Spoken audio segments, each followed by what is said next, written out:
figured since I was going to be in Maryland for 6 months, I ought to get out and see some parts I hadn't seen before. So I decided to go tent camping on the eastern shore. Before I owned an RV, I always tent camped from my car. So I thought that would be a lot of fun.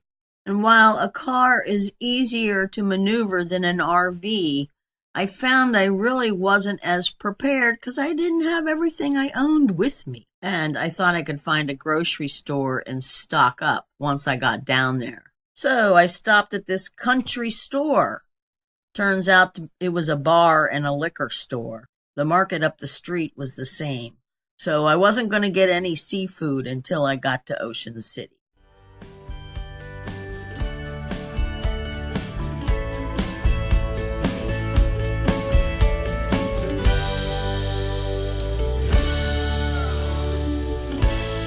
I had headed down this peninsula to go to St. Mary's City, but I didn't realize that there was other rich history in this area.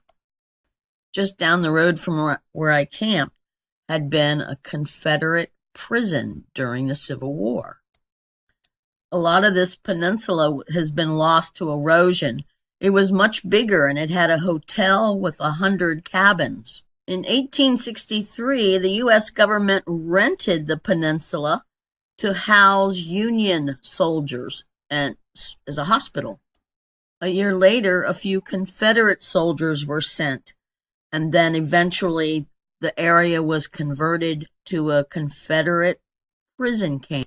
But I didn't know any of that when I first came across this Confederate memorial. I was like, whoa, we're not that far south. And that's what made me stop and check out this lovely little park.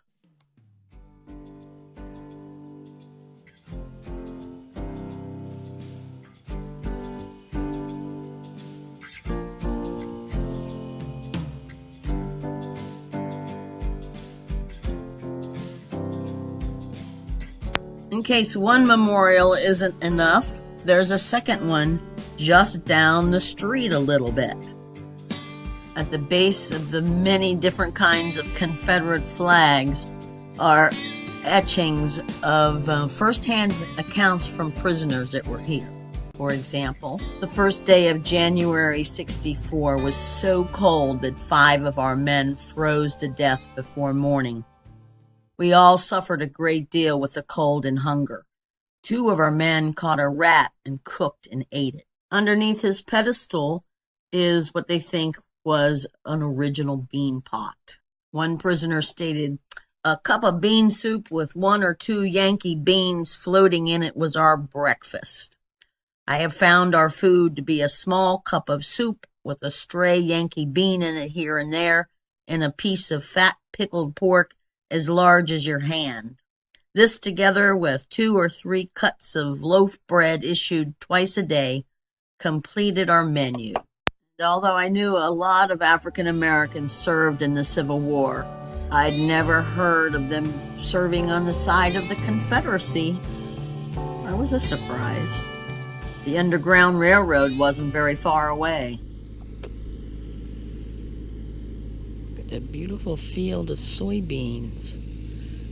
There's just miles and miles and miles of these down here. So this is the site of Harriet Tubman's home, which she would have lived on this plantation. I'm assuming it's that back there. I don't know if you're allowed to go.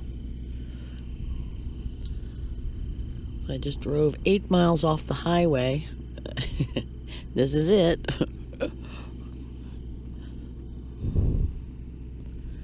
Some written accounts and local oral history identify the Brodess farm as Tubman's birthplace, although historians have been unable to verify the actual birth site. Such uncertainty is common because few slaves' births were officially documented. Other records suggest that Edward Brodess moved Tubman's mother, Rit Green, here from the Madison-Wolford area just after Tubman was born.